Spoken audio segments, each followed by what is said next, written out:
Welcome to the Leadmore podcast. I'm your host, John T. Meyer.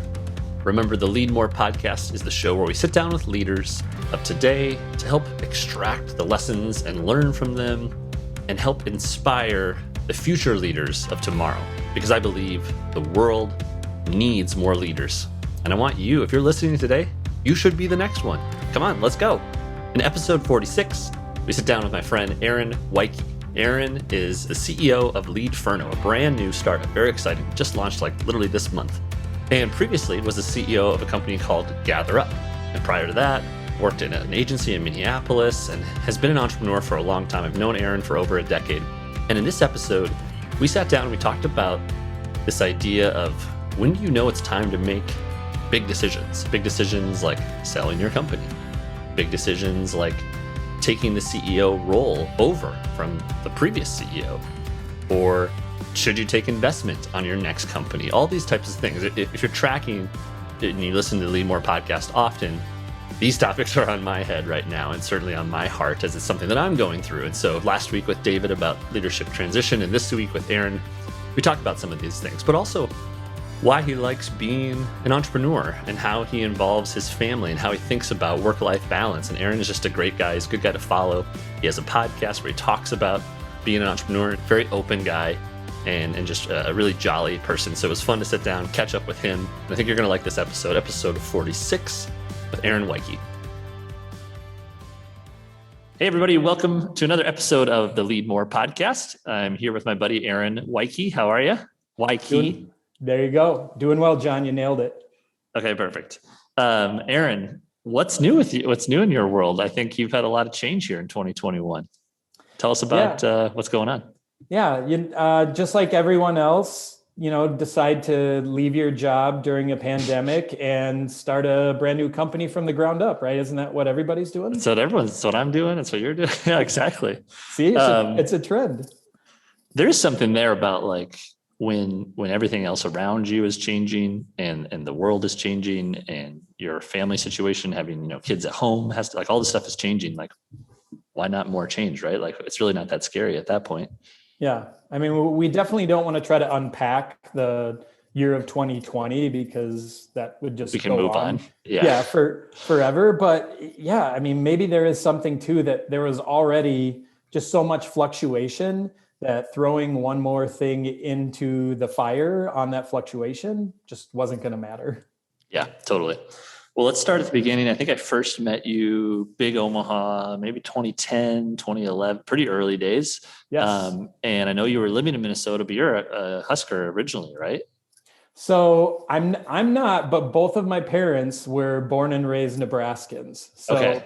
I grew up brainwashed on Nebraska football, and I still go to Lincoln at least one Saturday every fall since I was 5 years old. So cool. Yeah, I just got caught up into the way of life of Husker football, and it still runs deep. So yeah, no, I know you're a big fan, and Twins fan, which we have that in common.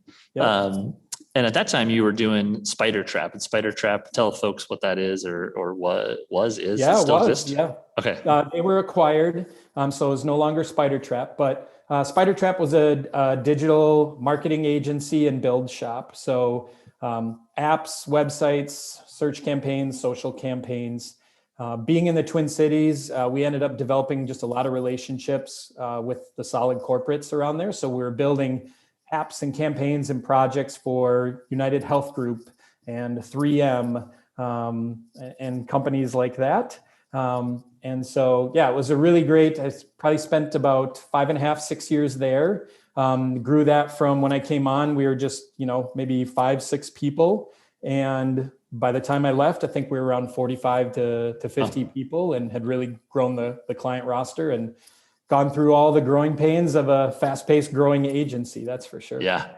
And then you stayed in a similar space, but went on the other side of the table building a product, right? You're a co-founder of a company which eventually became named Gather Up, but also in that local space, SEO listings. Yeah.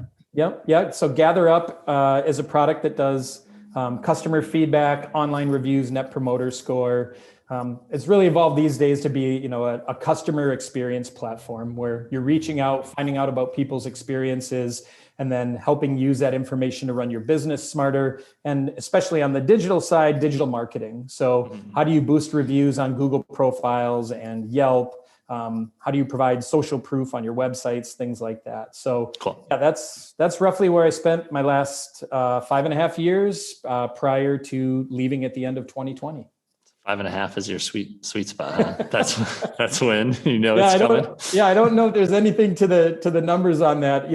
This one, with Gather Up, I could have gone much longer. Like, I love the product, loved our team, everything else, but we were acquired to end 2019, and that, as we'll probably dive into, that definitely changes the dynamic of what's there and what motivates you and things like that. Cool. Yeah, and we will get to that. But where I wanted to start now with a little bit of kind of context setting is in your first two gigs, and I know you had gigs before Spider Trap too, but like with Spider Trap and with Gather Up, you have always been in a spot where you've been sort of a number two, like right behind the leader, helping, assisting, kind of doing your specialty, growing these companies. But in both situations, or I guess in the second situation, you had the opportunity to then ascend to the CEO role. And so this concept of sort of leadership transition, handing the baton over, let's start with Spider Trap. What did you learn about supporting a leader? I mean, you obviously were a leader in the company itself too, but being that operator as kind of the right-hand man. Yeah.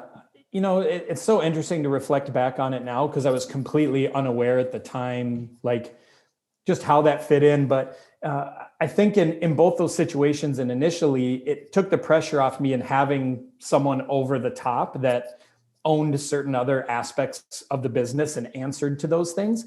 And it just gave me freedom to do the things that, especially at that time, I was just really good at. And that was like, building product, what the product looked like, assembling the team to build the product. So in the case of like Spider Trap, when I came on board there, they really weren't doing anything in-house as far as like design and development at all. And by the time I left, probably 15 to 18 of the staff, pretty much close to half, were like designers and developers. And we were just doing a ton of app building and website building and everything else with it. So I pretty much kind of assembled all of those things.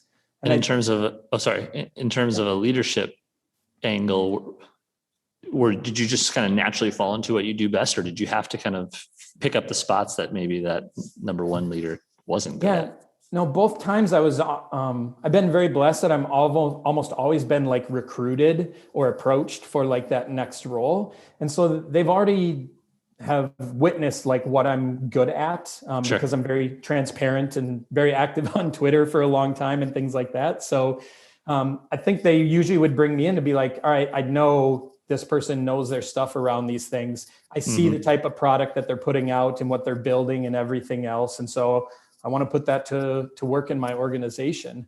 And both cases, I was usually left with like an extreme amount of like free range to do those things and to excel at those things. And both were great situations for like my growth, my learning, the experience side of it.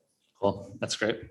And so then you do go on to Gather Up, one of four co-founders. So you're kind of right there in the early days building this company. Yeah, I actually cheated a little. I came on about a year into it, already being off the ground. It was one of those, like, I just saw massive potential there that they were just nowhere near like achieving the potential yet. Sure. So, yeah. And so that's a good leadership topic then. So how do you kind of merge into that organization when they're already moving, there are an existing founding team, without stepping on toes, but still bringing your strengths? Tell us about how that went.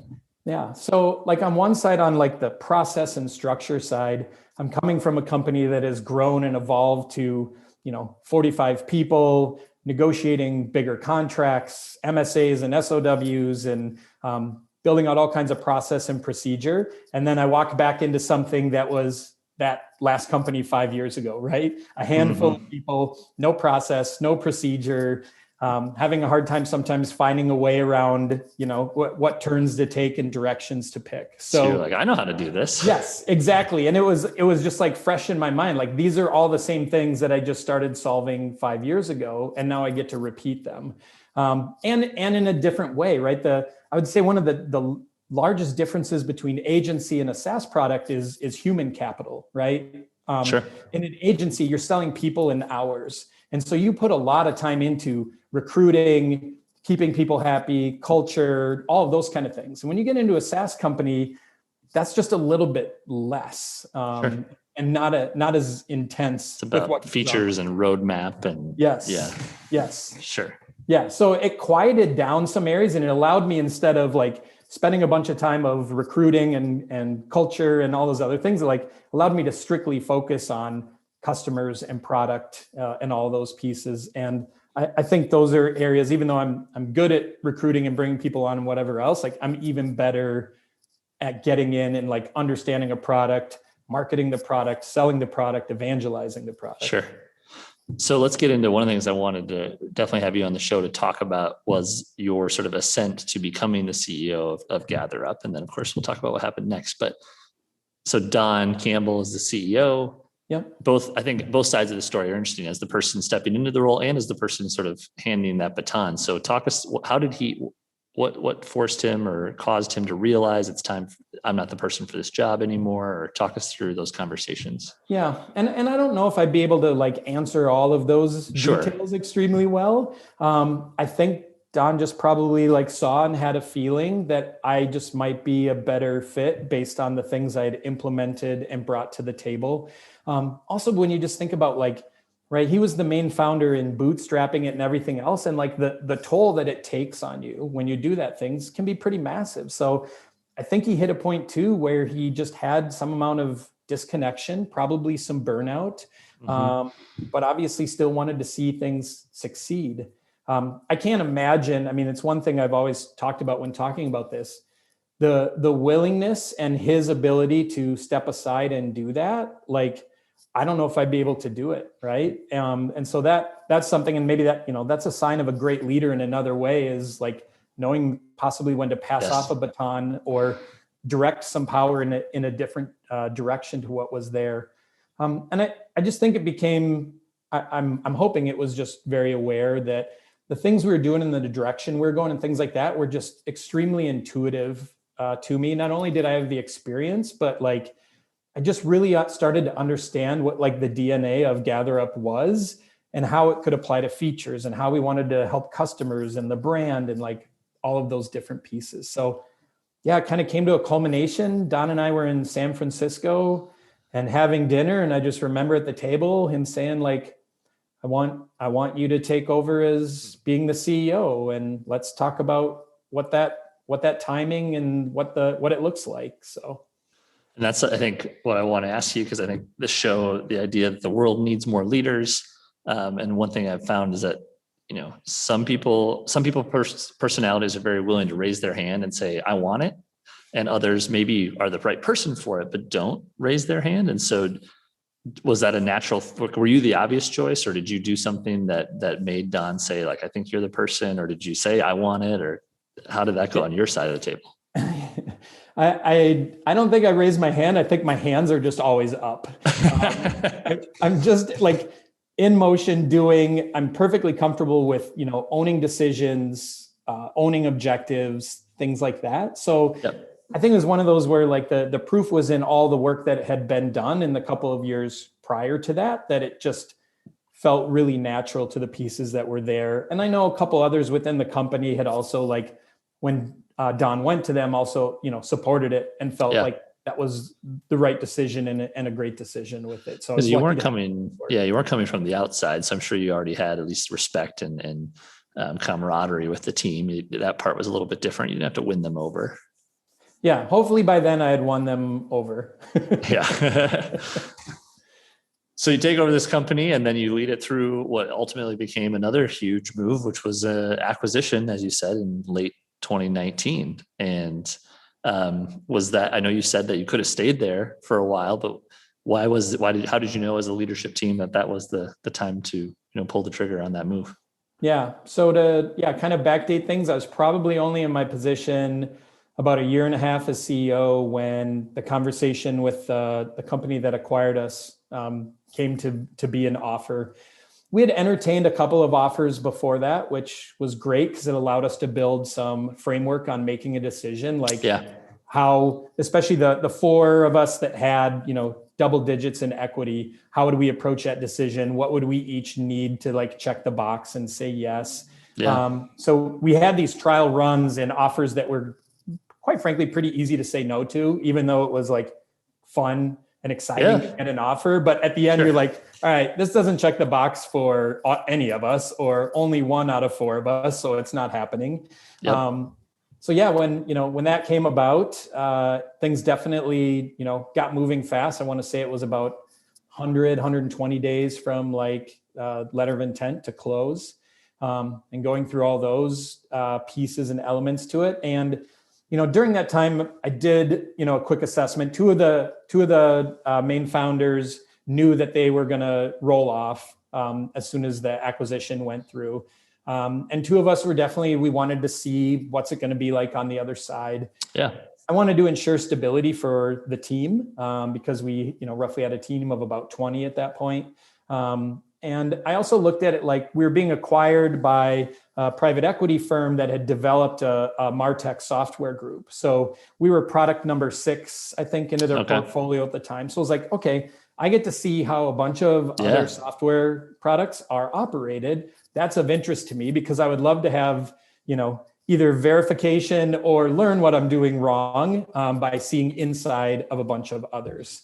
Yeah. So that set the tone for the reasons why I wanted to stay. And I just kind of looked at it as I could easily program out. I didn't see a pandemic coming, but at the start of 2020, I could see the year and I could see, here's the features I want to build. Here's the things I want to have happen. Here's how I think I can, mature us, all those things. So I felt like I had a whole bunch of reasons to stay on.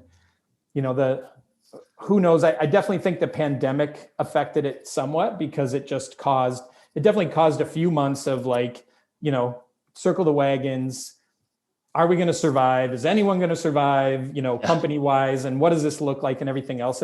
But as that settled down, that's why I started to settle in and be like, okay, I've learned some things pretty fast. I've gotten some verifications on things. But, especially to this conversation, my role as a leader changed massively. And that was probably one of the things that I wasn't operating as my true self or my best self anymore because I definitely ended up being slotted into like middle management because of the layers of ownership and whatever else. So that was definitely part of the reason where I just started okay, the other ideas I have, it's probably time to move one of those forward. Cool. Yeah, I think of when catching up with you makes me think of the pandemic in those early days because you were the last business trip that I had. I flew up to Minneapolis just for a day trip for some meetings, and we had dinner with a group of other entrepreneurs. And that was the day back when you could just fly up, fly back, and no problem. And go out to a bar, have a beer and a burger. Yeah, crazy. It's just crazy. Yep. Cool. Well, I think before we move on to that topic, if anybody's listening and wants to know more, because you also have a podcast, and I think you have a blog post up here on your website, My Story of Selling a Bootstrapped SaaS Company, and your podcast, which is about SaaS. You really went deep on that, right? You went through each part, the why, the process, the transition. And so I encourage folks to check that out. Yeah. I did a 3-part episode on selling the business. I tried to cover all the things that I wish I would have known prior to an acquisition. When people ask me about it, my easy comparison is imagine yourself running at a full sprint through a dark tunnel, waiting for a shovel to smack you in the face. That's how it felt. I'd never sold a company. There's so much on the line and you're just going as hard as you can to try to reach a finish line that's very visible, but you have no idea what's coming at you. So I did try to share just as much as I could on the mentality, the emotional toll, the process, all those things. So yeah, the podcast is called thesaasventure.com. I co-host it with Darren Shaw, who runs a MarTech solution called Whitespark. And yeah, I always say it's almost like it's just a great outlet. We just talk about running our companies and where we're at and what we're struggling. It's almost like, just being able to lay out and talk out loud all the things. Record therapy. Yeah. Exactly. Well, that's why I think if anybody's, for folks who have listened, Leadmore is probably a little more of like a cherry pick the episode that you want or the leader that you're interested in. Yep. But for folks who have listened to all of them, you can't help but realize like a lot of these conversations are reflections of what's going on in my head, right? So like as someone who also sold their business and is thinking about how to transition out and then thinking about what's next, like I want to talk to people who have done it, like talking to yourself. So that's a perfect segue. So let's get back to that, like kind of feeling inside your stomach that was just like, wait a minute, I know what I'm doing. I've stress test this. Like maybe this isn't the same, that my job description today isn't what I want tomorrow. And you started deciding like, I'm ready for the next thing. So unpack that feeling. And how did you know it was time to jump? Yeah. I mean, some of it was not being asked to do things, right? Where when you lead a company, no one asks you to do things. You're the one who sees them and you start moving on them or doing something with it. And they can be really obvious things like when you see something on fire, you're the one that has to run to the fire, right? Because you might be the only one to like get the bucket brigade going, put it out, whatever that might be.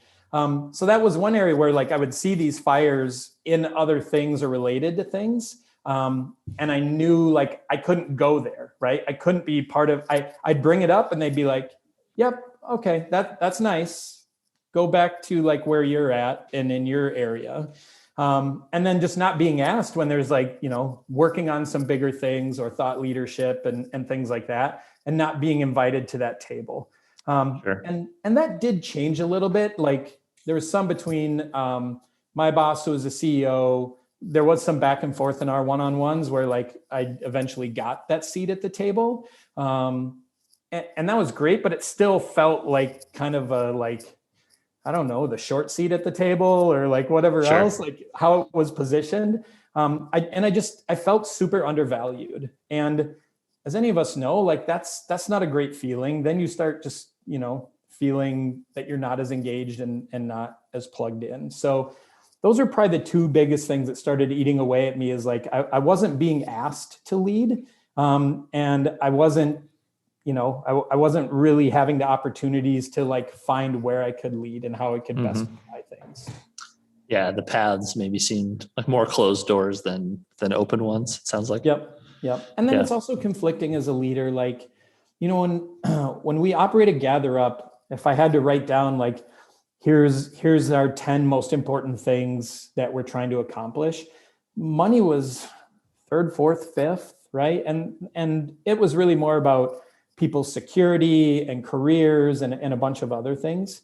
But when you sell to a P firm, like money's number one. Sure. And so when the principles are a little bit different, it also becomes harder when like that's innately, something that you're not focused on, or is a byproduct of all the other, right? Money's a byproduct of doing all these other things successfully for me. But so, those are the kind of things that's like, and it's not right. And when I say this, it's not right or wrong. It's not like like they bought it, they owned it, they're running it for a specific reason to produce certain outcomes. Like I have no fault with that. And some of those things I didn't understand till I got into it and were part of it. And then I could see like, this isn't the best long-term fit for me. Sure. So you're ready to lead, you're ready to kind of prove what you've learned. And this time you get to start as the leader right away from day one. So tell us what you're doing, because you're on the precipice here of launching and doing it all over again. Yeah. So we just launched this, mid-March here, towards the end of March, where we're at our marketing site. So I'm building a company called Leadferno. And it's basically around helping small businesses utilize text messaging and then messaging service like Facebook Messenger. Google My Business has a messaging product, Instagram messages, helping them unlock messaging as the channel that they want to have two-way communication with their customers. So think about the community or city you live in. You'd like to text your dry cleaner to find out if it's done. You'd like to text a local bar to see what their happy hour specials are. You'd like to text a lawn service to find out if they can come mow your lawn on Thursday. But the majority of businesses aren't set up to properly receive it, manage it, let the world know that they do texting. So you're bringing it all into like one inbox for them? Or Yes. Yeah. Think of it, I just always refer, it's a real-time messaging inbox instead of an email inbox. Sure. So yeah, a number of things around that just to help them level that for, creating more conversations. Because one, I look at myself and say, all right, I would rather text every business I work with than ever make a phone call. Like phone call is the last thing on my list. And again, most businesses aren't set up for that. So when you make yourself more accessible to a customer, they talk to you more, they ask more questions. You can close them faster because you're having a faster conversation. Then I sent you an email that night, you send it back. The next morning, I send it back. That afternoon, you send it back, right? The volley game there is so stretched out that I just. Well, that's an interesting sort of data point is I think we assume that like only Gen Z doesn't want to, or millennials don't want to pick up the phone. It's like, a lot of people don't want to pick up the phone. Like texting is like a very frictionless way to communicate. It's very easy and kind of asynchronous. And so, well, cool. So I'm excited to follow this. I know you're going to, officially launch to customers in June. So this is like, You're like right in the thick of it. So I think one question I'd love to ask a leader is did you take time to think about like looking back and like everything that I've done right, do more of this, everything I've done wrong, do less of this? Or do you kind of just fall into your natural kind of state and you operate and you build? And I've just been curious about how that works when you start over. Yeah, no, definitely do like a retrospect and take inventory of like what you've learned, some of the decisions you make, what were like the big breaking decisions, what were the things that you thought like weighed 1 million pounds at the time, but actually we only weighed 5 pounds, and what the outcome was. A lot of that, because when you go into it, it's like, how do I make, smarter and faster decisions the next time around? I took inventory of a lot of that stuff. And one of the big things, for me too, was like evaluating the handful of ideas that I had and really looking at, as I mentioned, like I loved GatherUp, like truly like loved what the product does, right? It unearthed what your customers think about your business. I just think that's a staple of doing business. Yeah. And in getting to do it, building a business where you're interacting with 20,000 businesses across the world and you're just seeing the stream of this stuff, like you just feel the value. So I was like, can I love another idea the way I love what GatherUp was doing, right? And that was one thing where I was like, I know how I go after things. I put myself all in on them. And if I'm going to sacrifice all that time and put myself all in and sell my soul to the product, like, do I really love it, right? Yeah.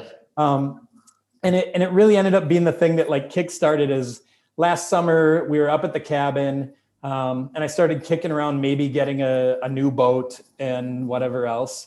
And I like filled out, it was a classic on the website of the boat dealership was like, contact us for the price, right? They won't reveal. Yeah, they don't tell you, which means it's expensive. Yeah. So I filled that out on a Sunday afternoon. And then Monday I got an email back from them and they asked a few questions, what lake are you on up here? And, what are you looking to do? Let us get to know you. And then I respond to that. Then they get back Tuesday morning and they're like, do you have a boat you're going to trade in? And I'm like, yeah, I would consider a trade in. And they're like, all right, what condition is in? Will you send us some photos?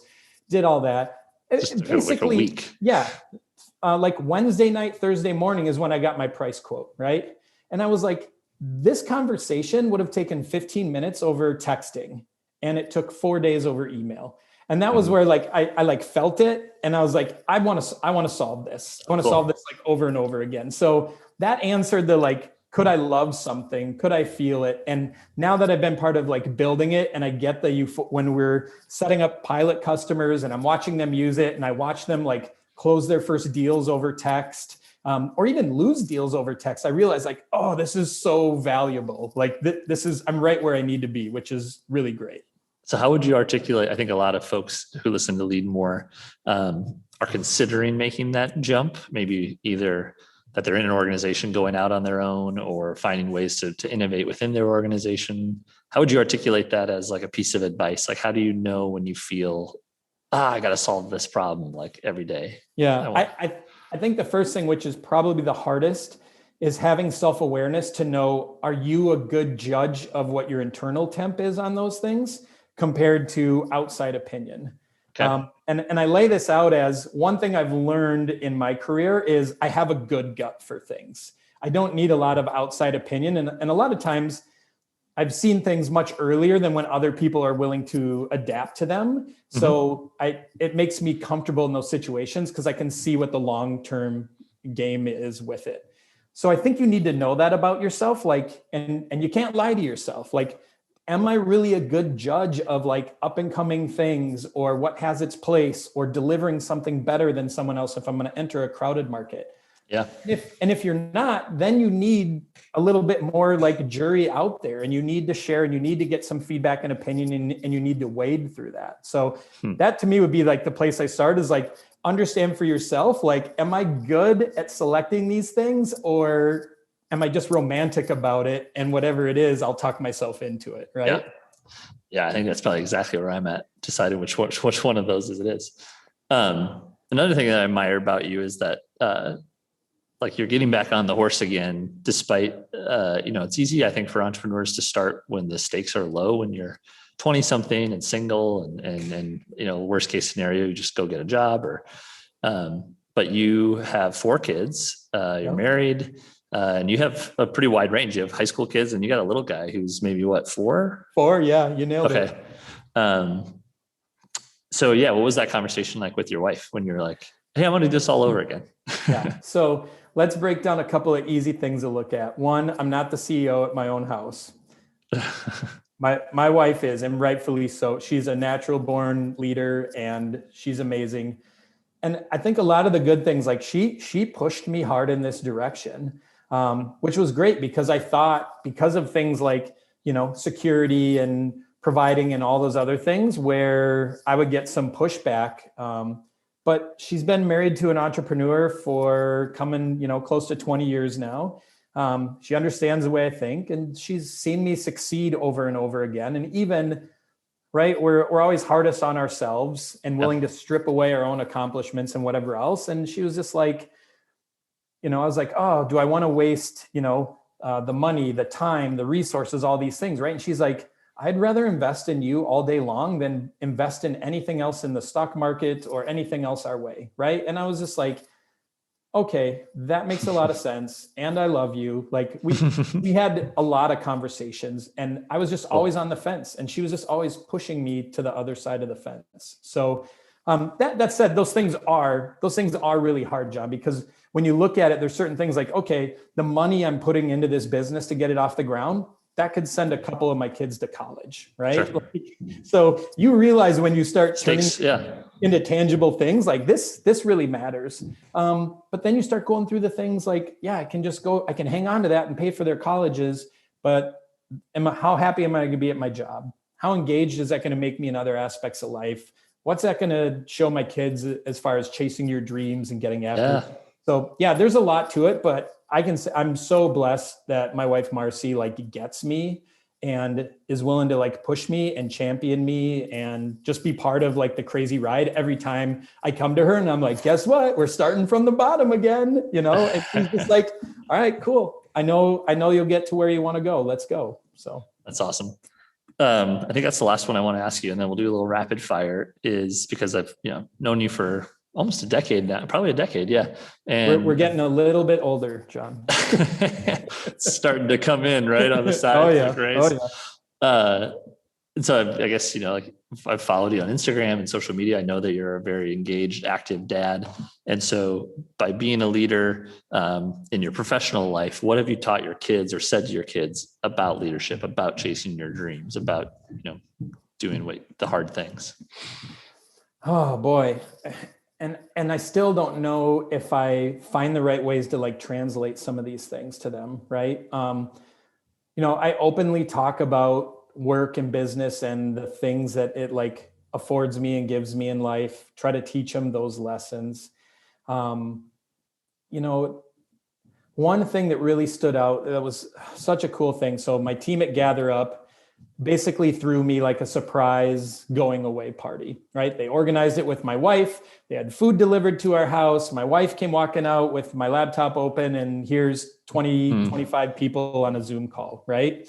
And my kids were there and everything else. And the whole team just sat and, a little bit of a roast, but really just a like, man, they said so many great, nice things, right? Like I was pretty much in tears the whole time. But my kids heard all of it, right? And so they heard from someone else how their dad is viewed as someone who is like a thoughtful leader and compassionate, and they would work with them any day, and I inspired them and things like that. And I got to see on their faces, right? It's not my voice. Your kids tune out to your own voice so well. Yeah. But I hope over time that they've continued to see by example, like the work I put in, how hard I work. The older ones now, they, okay, if I make this cool video about the product, they think that's cool. Sure. Some of my presentations and slide decks they think are cool. A handful of years back, I got to go to Australia to speak at a conference, and we brought the whole family. So that was the first time my kids got to see me present at a conference, was halfway around the world, which was a cool experience. Yeah, they'll remember that.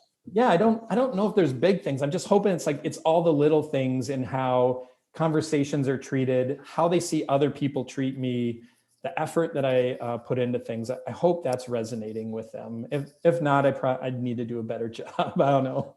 Oh, that's Aaron. That's a great answer. I love that story. Yeah, it made me emotional. So, all right, let's finish with a few rapid fires. I don't know if you're a big reader or not, but what's a book that you often recommend to folks? I'm a terrible reader, John. Okay. So I say like books are the like wrong long form, right? I'm such a like podcast consumption. Let's do podcasts. Yeah, blog posts. On the podcast side, there's so many great. Can't say your own. No, not at all. Bootstrapped Web, Jordan Gall and Brian Castle. They do just a great job sharing their businesses and walking through things. They pretty much do a weekly or bi-weekly. A couple other small CEO, Art of Product with Derek Reimer, who's launched SavvyCal, and he was part of Drip before.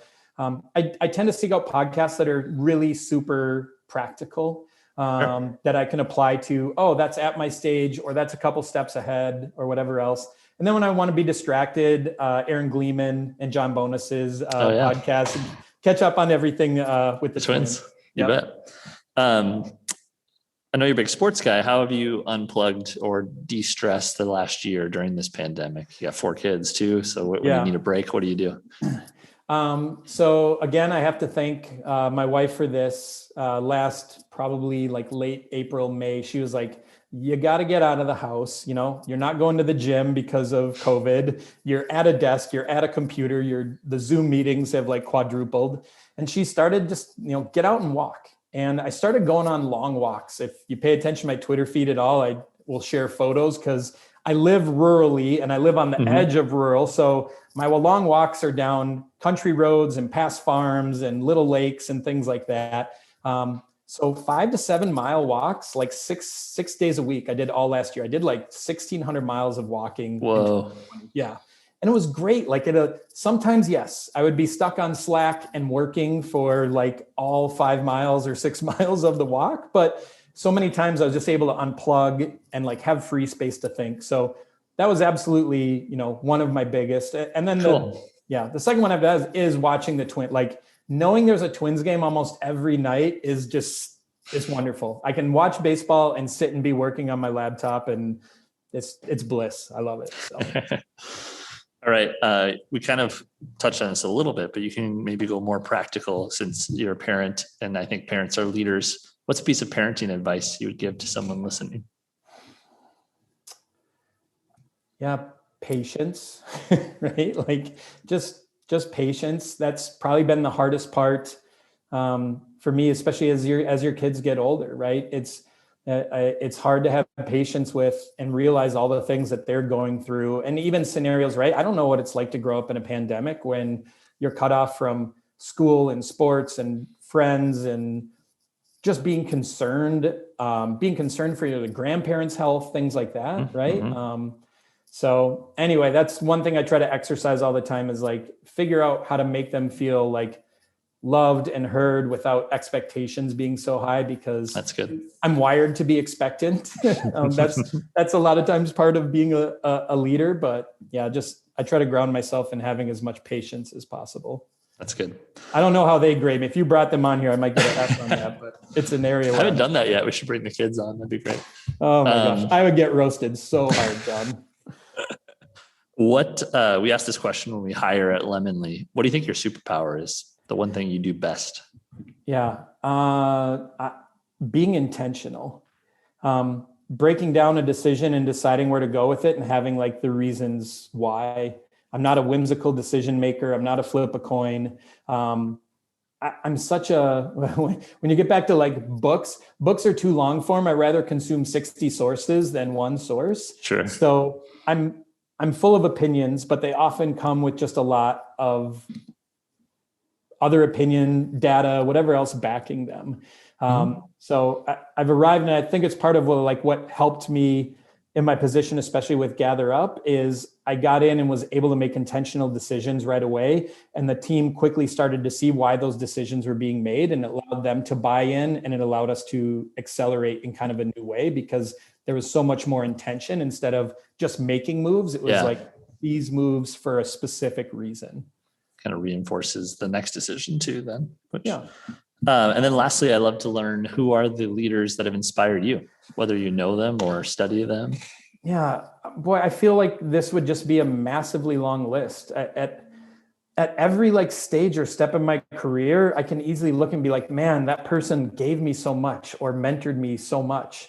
So, I mean, it's almost impossible. It's impossible to name, right? So it's like a ton of the ones that I know, Mike Blumenthal and Mike Ramsey and Don Campbell that handed the reins to me, Ben Moonen, who was part of my, where I was working when I met you at my first web design company, all these great people helped me out at each of these stages. And then externally, the same kind of thing. I'm not a one person fanboy. It's who out there is doing something similar or a step or two ahead of me that I can see how they handled it and how they approached it and what went on with it. I just want to soak up as many of those as possible and find what fits for me. Yeah, that's the way to go. That's the way to do it. I like it. Well, this is fun. I love just kind of recapping, but also hearing the new parts that I haven't heard of the story. And certainly you've gone through some leadership transitions at different points in your career and played different roles at different points. And so I'm excited for you to hit the reset button and start it all over and follow along. Congratulations. I'm hoping there's going to be a lot of words in this next story. Yes, I hope so too. Well, Aaron, good to catch up. We'll cheer on the Twins this year and maybe we'll catch a game together.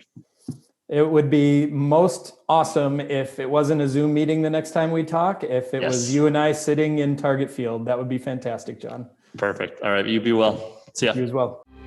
Okay, that was episode 46 with Aaron. Aaron, thanks for the time. Good luck with the new launch of Leadferno. I'm excited again to follow your journey, and I'm sure it will be another successful one. So thank you to listener for listening to this week's episode of Leadmore Podcast. And remember, we drop new episodes every Thursday at www.leadmorepodcast.com or wherever you listen to podcasts. Thank you and be well.